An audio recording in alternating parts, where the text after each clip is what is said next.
What's that? Out in space, it's a station with a T-Rex face, firing lasers and playing games and killing all those herbivores.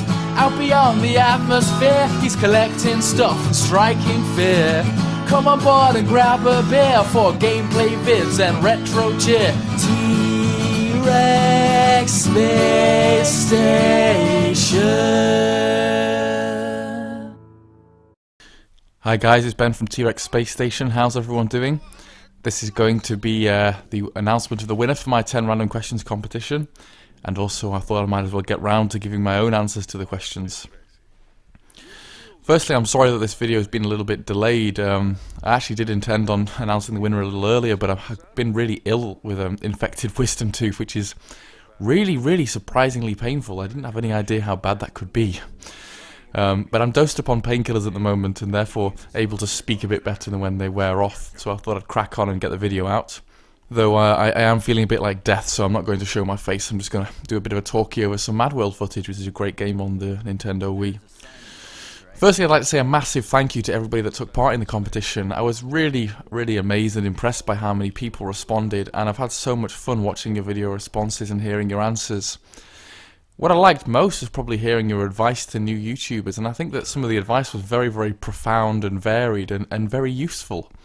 And so I will compile a list of all the video responses in the description below, as I think that anyone starting out on YouTube would actually really benefit from seeing all the wise words that you had to say, all the wise words of the retro video game community on YouTube. So thanks again guys, I really appreciated it. Right, so on to the announcement of the winner. Now, I didn't think it was fair for me to try and pick who I thought was my favourite, and I decided before the competition that I would pick the winner randomly, so to avoid any bias, etc. And so the way that I did it was a good old-fashioned names on bits of paper in a hat. And I've got a bit of a farmer's beret here, and I got my girlfriend to pick the winner out of the hat, and I'm happy to say that the winner is Dave, aka Infected Flinch. So well done, Dave. Please PM me some details and I'll be sending your Amazon voucher to you. I hope you spend it wisely, and by that I mean on loads of video games. Okay then, so onto my responses. First question was, what advice would you give to someone starting out on YouTube? And as I said, I really enjoyed hearing your own responses to this. So I don't really want to repeat the advice that's already been given or end up saying something cliche. I do think that the advice of being true to yourself and having fun is good, but I'll try and say something to sort of develop on that and not just repeat what everyone else has said. I think the advice that I would like to give would be to learn from other people. Obviously, while it's important to be original and to have your own content and your own ideas and your own spin on things, there are people who've been on YouTube for a very long time with a wealth of experience, who've perfected their art over years, and they have a certain way of doing things, a certain way of producing their videos, a certain way of talking to the camera that you would really benefit from and accelerate your own development on your channel if you were to take a bit of inspiration from, shall I say, and perhaps sometimes try to emulate what other people do. I don't think it's copying. As I said, I think that, you know, most of the time you will end up putting your own slant on it, but I think that you'd be a fool to ignore all the wealth of experience that there is out there in the YouTube retro gaming community. I remember watching some videos with Phil Anselmo, the lead singer of ex-lead singer of Pantera, about what his advice would be to new bands, and he said he wants to see people who are original, but the way that he tells them to do that is to take 3 or 4 of their favourite bands and just try to play like them. And every guitarist is often kind of like a mixture of the artists that have inspired them, but your mix will be unique to yourself. You'll have taken influences that other people won't have. You'll be a unique blend of those sources that you kind of watch and take inspiration from. So yeah, look at maybe the 3 or 4 or 5 of your favourite channels and see what they do, and take a bit of advice from the way that they do it, and, you know, blend that into your own unique mix. Number 2, what was the last game you completed? Now, if you know me, you'll know that I'm not really a completionist. I tend to faff around with video games. I like to explore how they work, how things are going to pan out. Have maybe a few weeks of playing them, and I get bored and then move on. But there are some games that I do sit down to complete. I did complete Aladdin on the Sega Mega Drive. I did a level or a life with one of my friends, Alid, quite a while ago now. That's the last game that sort of springs to mind that I actually fully finished.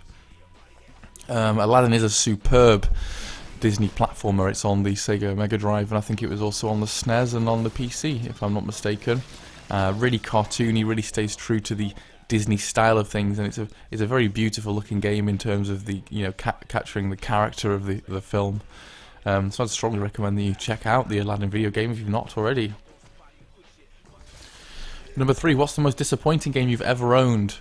Now this is quite a hard question to answer, because I think we've all had several disappointing games in our collection. But I think I would go for Pandora's Tower. Now this was like one of the late releases, probably the second to last big games that came out on the Wii, and it was very much hyped because it had a unique gaming mechanic, which is that you could use this kind of chain to attack enemies and do puzzles. And I thought this looks like a really cool game. I think it had some good looking graphics on the preview videos, it had some good looking bosses, and it got favourable reviews, sort of, mostly, well, from some websites. It's probably around the time when I stopped using GameSpot exclusively. So I got the limited edition, which got some quite nice little artwork booklet in there, I think, and maybe a soundtrack, something like that. But the game itself was a real disappointment. Graphically, while on the preview videos everything looked to be quite colourful and sharp, the majority of the game turned out to be really, really monochrome and grey and not very vibrant, quite dull to look at. And not only that, the level design was also pretty boring as well, and I found myself getting very bored, very tired and very disinterested. Maybe a few hours in, I did get past a few of the bosses, maybe 2 or 3 of the bosses, and the bosses were perhaps the best parts of the game, parts that I found really enjoyable and really unique.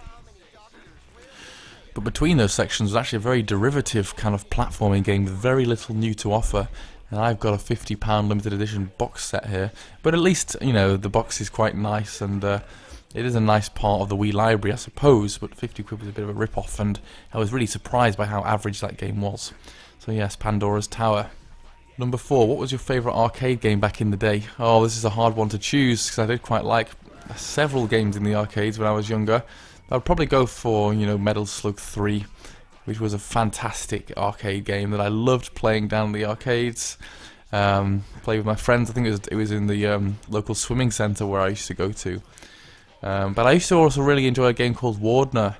That was a kind of platform game with like a sort of fantasy theme. I think there's wizards and goblins and things. And I did a little bit of gameplay footage of that one on MAME not so long ago. It's a game that I don't hear that much about these days. I think the Japanese Mega Drive did get a port of it, but not the PAL systems, I believe.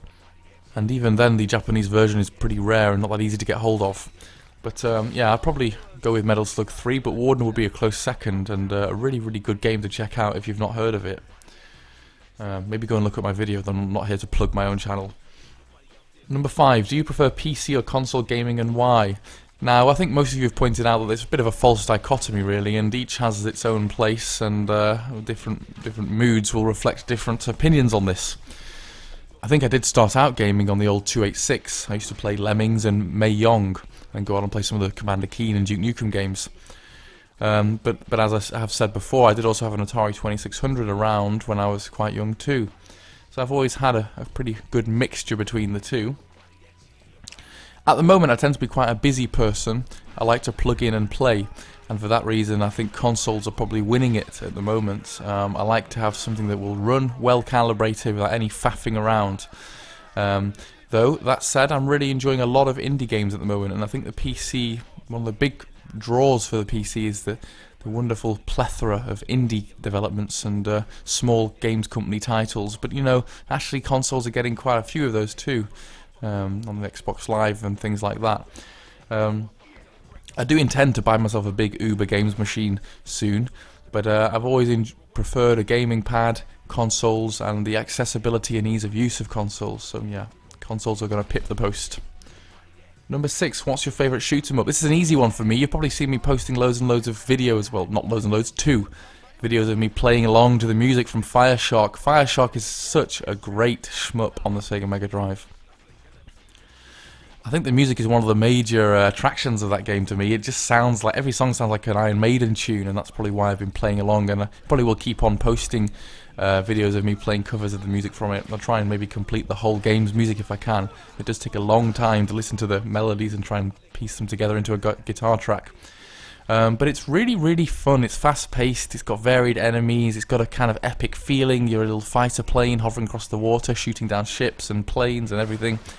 And it's really addictive and very punishing. I've not managed to complete it, but I've played it endlessly. I played it over and over again when I first got it. Has a game ever made you laugh out loud, and which game? I mean, I could choose Leisure Suit Larry here, which I think most of us chuckled to. But I'm going to go for something slightly different, and a game that I laughed at because it was kind of naff. And that game is Mission Impossible. Now, Mission Impossible had a port on the, a version on the PlayStation 1 and on the Nintendo 64. I think the PlayStation 1 was the only version that had voice acting, and the voice acting was absolutely horrendous in that game.